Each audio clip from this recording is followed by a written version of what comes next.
Un Jésus qui est mort et dont l'apôtre Paul affirme qu'il est vivant, acte 25, 19. C'est ainsi que les païens interprétaient du dehors la foi des chrétiens.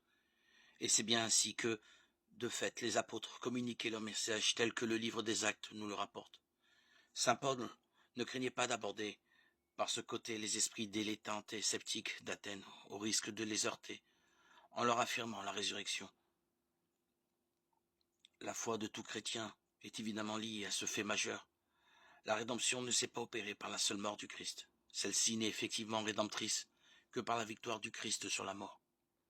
La résurrection est le signe de cette victoire et l'inauguration d'une ère nouvelle pour tous les hommes, invités à bénéficier à leur tour dans le Christ d'une résurrection, à la condition de le suivre préalablement dans sa passion.